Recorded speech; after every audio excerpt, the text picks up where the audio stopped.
Okay. What up, you ham and eggers? It's your boy Yanqui Zaza here today with the PGN solo interview. I have today the man who gave me life, the man himself, the man who I put up here. My dad, Pops. Y'all, a lot of y'all know him as Uncle Zizzy. I know him as Dad. Thank you for taking your time. He is in Liberia. He took his time out to interview his favorite son. That's a shot at you, Simone.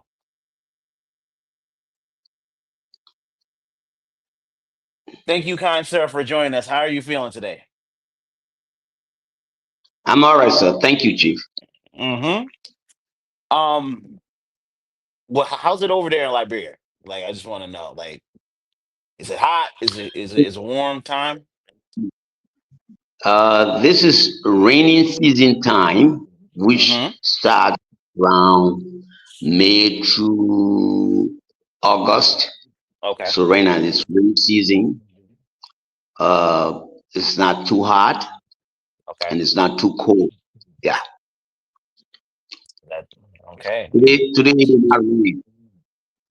All right. And I know, are you guys getting ready for July 26th? You know, it's this upcoming week. I think it's Saturday. How are you guys preparing for it over there in Liberia versus how we prepare for it over here in America? Interestingly, we imitate everything America does. Mm-hmm. So whether it's a celebration, whether it is the national anthem, whether it is the freedom song, whether it's the police uniform, whether it's the currency, Okay. we do almost everything you guys do. Unfortunately, we do not do many of the good things that the Americans do. We do a lot of the bad things. Okay. What do you consider the bad things? Is it the drinking? Is it like the partying, the over fireworks? Like I want to know because your We're version not, of we bad are not, might. we are not disciplined. Okay. We're not disciplined, and corruption is high. Mm-hmm. Um, patriotism is zero. Mm-hmm. You know, um, individualism is high. Okay. Um, Before, in our days, we were more community oriented, All right. meaning we care for our fathers or the family as a whole. The family was not limited to wife, children, and husband. Okay. It was broader than that. Nowadays, we have at least accepted the American way of doing things is husband, wife, children, Okay. no grandfather, no Okay. grandmother, and that leads to the issue of scarcity. A lot of times when a family has little or does not have sufficient, the family will focus on the immediate relatives All right. and don't think about an extended family member. So bad things are here. We are not disciplined, doing the wrong things, want to hang our hats where our hands cannot reach. All right. That's fair. Um, you've been in Liberia since you've gone back to Liberia since what, 20 what year? 2019, 2019. yeah, You 2020. you live how is Liberia like you were saying that you follow but do you feel like Liberia has become a different place than when you first left to now? Like do you just notice it as soon as you go there? Like is the customs different? Or are people treating differently? They talk different, all that type of stuff. Well, surely the educational system is down, and Mm-hmm. because of the 14-year civil war, so a lot of the children were not going to school. and the academic requirements have been lowered in order to lure a lot of the former combatants from the street to somewhere to be disciplined. So the idea of schooling starting 2001, Okay. 2002 was not about learning per se, but rather Right. trying to encourage the former combatants or children to go back in the classrooms. Whether they learn or not, that's a different issue. But the idea was try to remove the children from the streets and bring them in the Okay. classrooms. So because of that, the discipline of being student was lenient, and that's why many of the students are not at par with other African countries. Okay. So coming back home, you go in the classrooms and the students are not willing to learn because they still thinking that they are not supposed to be in school. Okay. The discipline isn't there. That's not our days. Our days discipline was the way to be uh, involved in society, whether it was on a soccer field, whether it was in a home, whether it was Mm-hmm. in a classroom, whether it was in the church. Discipline was the order of the day. Okay. If it took a village to raise a child, Yep. so the entire community was responsible to raise a child. Nowadays, that's not the case. The training, the upbringing of a child is solely the responsibility of the father and or the mother. So it becomes difficult for the children to be trained since in fact a lot of times the parents are not at home, Yeah. meaning the peers uh, activities will be used as guide for the youth, which is not good at all. You know what youth supposed to be doing. So if they are using what their friends are doing as a guide, Okay. that tells you your society is going in the wrong direction. And that's why some of us are here trying to make sure whatever little we have to give to society, we do it, and do it at the best of our abilities. That's a great answer. You're a politician. You've been in politics. I remember I've watched you do all. I remember you in the 315 building, and you guys were coming together trying to do something great. What do you think government has failed Liberia in? Because I've read a lot, you send me your articles all the time. Where do you think is the biggest flaw in the Liberian government that you yourself has wanted to change? Going back to the 90s. Again, it comes back to discipline. Okay. We imitate the bad attitude of the great United States, Okay. meaning we are anxious to spend a lot of money. Hmm. We are anxious to show off. We are anxious to prove that we worth something, even if we worth nothing. Yep. Um, we believe that the way to convince somebody that you are somebody is how much money you got in your pocket. That attitude is wrong, is bad.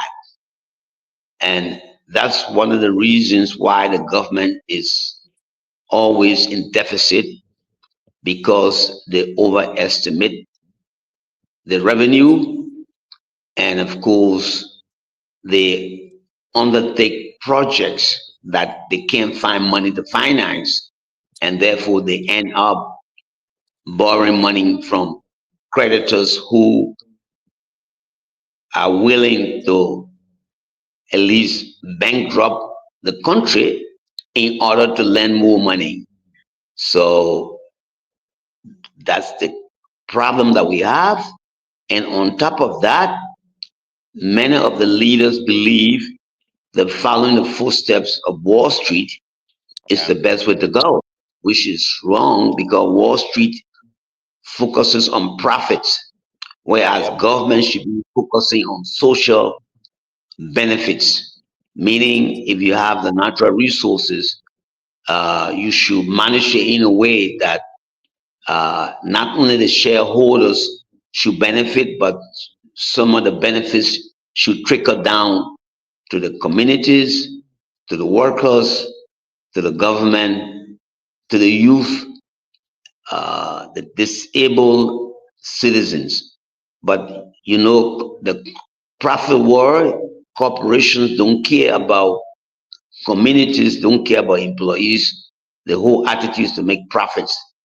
As you can see in the years of the former first female president of Africa, Her Excellency Madam Ellen Johnson Sirleaf, Yes. she signed 64 fraudulent concessional agreements out of 66. Oh. 64 agreements fraudulent. Uh-huh. What does that mean? For example, ArcelorMittal Steel Liberia, uh, Liberian government had 30% share in it, but because of the way the arrangement was made, it has not paid any dividend. Okay. I think I wrote a couple of articles on that. In 2021, for example, the parent company made $14 billion profits and it paid $4 billion dividend to shareholders. Of course, Liberia is not a shareholder of the parent company, but rather a shareholder of the subsidiary that's in Liberia. So we're not allowed to get a share of the dividend or the profit, but we should receive a fair transaction with the parent. Okay. Instead, the parent is overcharging us for royalty fees, management fees, training fees, traveling fees, to the extent there's little left in terms of profit for Liberia to get the 30% share. So that's the kind of arrangement the government is carrying out almost everywhere. Even the National Port Authority is being leased out, and Liberia is getting nothing. For example, the APM, the managing entity that is in agreement with the government to manage the port authority, gave Liberia, for example, 2015, 2024, Okay. 12 million, but the Liberian government ended up paying the payroll, which was 14 million. So we were on a losing end. Yeah. We'll pay the payroll for the employees of the managing entity, but the managing entity gave Liberia only 12 million out of the fees it received. And we don't even Ooh. know the fees that it earned. Yeah. Or, for example, one of the fraudulent companies, you could say Beer Mountain, in the 2019, 2020 financial report, they did not even disclose the quantity of gold ounces they produced and sold to the parent. So when we say fraudulent, that's what we're talking about. Ooh. This is a lot. Okay, you've talked about the problems of Liberia. My next question is, if you were given power, how would you get Liberia back on track in your eyes, in your opinion? That's what I would want to know. How would you get back Liberia back on track? What was the first thing you would do? Our political party, the Hmm. Liberian People's Party, and its presidential candidate, Councillor Tiawong Gongo, have just uh, has 10-point proposal, but Okay. I will discuss only two with you. Hmm. Let's take, for example, agriculture, specifically rice production. Okay. There's a 90-page study that was done in 2016 by the Liberian government. There's also a book produced by this current government, headed by headed by uh, Joseph Newman Borkai, Honorable Joseph Newman Borkai. The president of Liberia. They are saying that the government, current government, is saying they will increase rice production by 30% and reduce importation of rice by 30%. Yep. But if you went back to the 90-page study that was done in 2016, 2017, the book, the authors of the books clearly stated, or the studies clearly stated that the reason why domestic producers of rice are not producing sufficient rice because they can't make profit. They will produce the rice, for example, let's say at a distance of Maryland, Hmm. Washington, D.C., and the market is in New York City. So they have to travel from Maryland to New York City to sell the rice. But because of the road conditions, they end up losing because it takes too long to travel because the roads are not good. So with that arrangement as it is, the domestic producer cannot make profit. Therefore, they are unable to produce sufficient rice in order to meet the food sufficiency requirement. What can we do if my party was in power? Uh-huh. In order to solve the transportation problem, we are saying, we suggested, and we have been repeating that daily to the current government, that we should create 4 layers of cooperatives. Cooperatives in the sense that you have residents of the communities who come together as shareholders, and they will produce. So you have one layer of cooperatives that will be strictly responsible to produce. Okay. Another layer of cooperatives that will be responsible for cleaning the rights. So you got second layer of cooperatives, shareholders who will invest in machines and the technical manpower to just clean the rights. Okay. You have another layer of cooperatives that will be responsible to transport the rice to a market that where there's demand. The reason why the domestic producer cannot sell in Washington, D.C.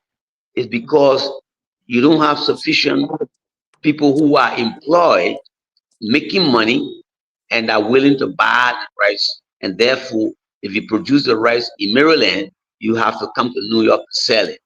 Okay. So to cut down the transportation problem with the producer and cut down the problem of the cleaning, you have shareholders, or basically you have another entity that will be responsible for that. Then you have another entity strictly to transport the food, and they can transport other things, but they'll be transporting the rice to the market. That will be another set of cooperatives. So Okay. those that are transporting don't worry about cleaning. Those that are cleaning don't worry about production, and those that are producing don't worry about cleaning and transportation. Then you have another layer of cooperatives that will be responsible to look for buyers and then collect the money after it is sold. So if you have those layers of cooperatives, you basically have solved the problem of the man who is producing, the man who is cleaning. And if you have the cooperatives that are owned by Liberians, you have now a middle class because you have people who are making money.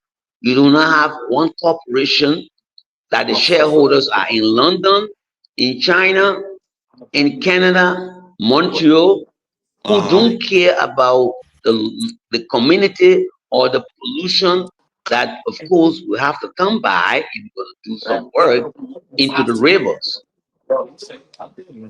So you Okay. cut that off because the owners of these activities are themselves residents of Liberia. And therefore, they will also be caring about the pollution, the community, And of course, then another important thing, when you have big corporations that are owned by foreigners, they pay slave wages, meaning they pay minimum wages. But if you have cooperatives that are owned by Liberians, they will pay good wages, and therefore government can collect more taxes. All right. So Yeah. then an important thing is you resolve the issue of conflict because you now have residents of the communities who are shareholders and employees. So they get money two ways. There's a profit they earn at the end of the year, but they Yep. get a monthly pay or weekly pay because they are producing and selling. That's what we will do. That's how we are saying you will address the issue of food insecurity. You will address the issue of unemployment. You will Yep. also be able to pay taxes to the government. And you also be able to bring some idea of unity within the community because they will be working together. The issue of jealousy, somebody has and somebody doesn't have. In our thinking will be minimized. That's the area of rice production, food sufficiency for the community and for Liberia. One big issue, then of course, you are able also to solve the issue of unemployment of the youth. The Okay. youth in Liberia are not skilled. So even if you brought the best companies in Liberia, they're not going to find jobs because they didn't go to school. They don't have technical skills. They didn't go to Okay. vocational schools. Whereas if they're going to be involved in producing rice, in producing cassava, in producing yam, in Uh producing huh. potato, in producing pepper, in producing banana, in producing plantain, you don't need too much of a skill in that area. And therefore, you have a big employment opportunities for your youth. You're going to absorb the youth, you take them away from the streets, and therefore the streets are going to be safe for investors. Tourists don't have to worry that somebody's going to hijack their bags because the children are working. In addition, if the children are employed or if they're not employed, those are very good and able to go to school, they're going to be disciplined. Two, the owners of these cooperatives will only ensure that Liberians work. And therefore, the issue of having a lot of other nationalities in Sierra Leone entering the borders and being employed by investors who are looking for the cheapest employees, that will be minimized because the residents of the communities are the employers and the owners. So that's the issue of rice production we believe that can help us. Okay. Oh. Let me give you another issue in terms of the issue of money. We have Yep. decided to pay the kind of wages that people on Wall Street pay. Mm-hmm. Our Speaker of the House makes more money than the Speaker of the House of the United States of America. That doesn't make sense. No. So what we would suggest, what my party would suggest, we go back to the salary arrangement in 2011. Instead of representatives making 10,000 a month, US 10,000 a month, we should reduce the minimum to 3,000 a month, or better than that, you could even do 2,000 a month. You will save a lot of money, and Yeah. therefore you don't have to borrow a lot of money anymore. In addition to that, you begin to invest in gold digging.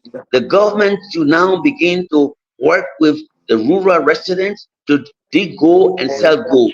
If you dig gold and add some of the gold to your net international reserve, you don't have to borrow money anymore. One, you cut down on the excessive salaries that are paid to the lawmakers. Then two, you increase the revenue by digging gold and adding gold to your reserve, and therefore you don't have to borrow money. So with those three programs, we believe the country will move forward if the leadership was to be given to our party and our standing bearer. Councillor Tiawangongi. Okay. I have one question I have is what is your biggest complaint about the president that you have, President the great Joseph Bokai? Well, we just wrote a couple of articles. Okay. One, if he is serious to fight corruption, then he has to be holistic. He has to do it on a level playing field. What do I mean by that?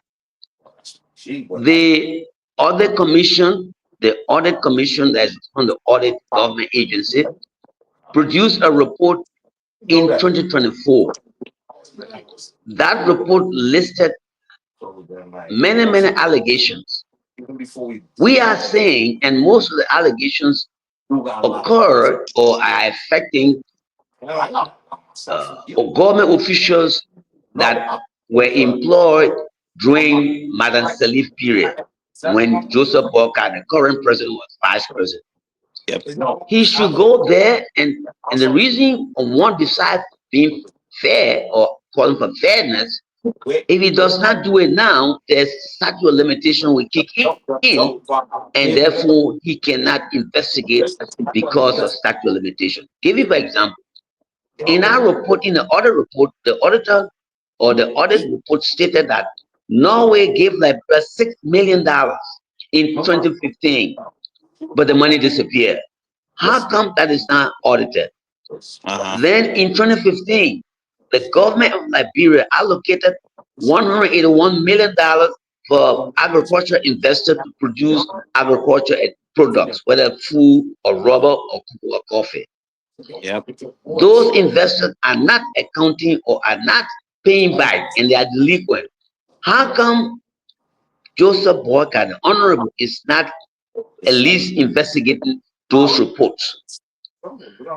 Three, he should not only suspend people who are now accused of corruption and are occupying positions. When you suspend them, he should at least carry them to court to be prosecuted. And on top of that, most of the corrupt charges are only affecting the former ruling government official, which is CDC. We believe when you conduct an affairs and it appears to be biased, you're not going to be successful. So that one report. The second report is the War Crime Court. We are saying the Economic Crime Court should be supported so that we can make sure to end impunity.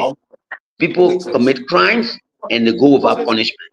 The only way we can set good example is to give the necessary funding to the crime court for them to move ahead and begin to prosecute people who were involved in economic sabotage during the 40-year-old. We should do that. He is not giving the necessary money to the agency and employees. Up to now, he has not paid up to 6 months. That doesn't make sense.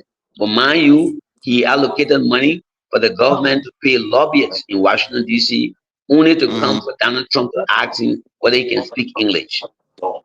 So why are you paying 2 million, but the entity that should be helping you to fight corruption have not been paid for the past 6 months? So we're saying it's too slow, and some of us predicted that to our audience that poor guy, even if he's a nice guy, he's not the one that can fight the war on corruption because he will now want to fight the war on corruption that took place when he was vice president, and then it becomes difficult for him to pursue corrupt activities in the administration of George Weah, and that's what is happening now. Okay. Um. Last question. I've read your articles, and you are very vocal. You are a very vocal person. If you could make one statement to some new viewers that are just learning about Liberia, what would it be? We all should fight to make sure that scarcity, limiting education, limiting employment should be avoided. And I can use the American system as a case. Because Mm-hmm. America did not invest in education, the government has problem finding out who will pay taxes. When you do not have skilled manpower, you're not going to generate a good wages. If you can't pay good wages, you can't pay good social security. You can't have good pension. If you don't have good social security, you don't have good pension, you're not going to live a good life. So I'm saying to all of us, we should make sure to encourage our government to invest in education. So Donald Trump should be thinking about waiving the debt that are owed by students. Our government in Liberia should be showing that they should ask students that if you want to go to school, you don't have money, the government is going to lend you money for you to go to school. Money should not stop any student from going to school. All right. That's a great way to end. I want to thank you for taking your time out today. You're 5 hours ahead. Thank you, Dad. I look forward to interviewing more. And I love that you gave this a platform for other people to learn more about Liberia. And thank you very much. I'd like to thank the audience for taking time to listen to somebody who is well in Africa. Thank you very Yes. much. All right. Thank you, Dad. The GOAT. Good night. Thank Good you. night. All right. All right. Wow.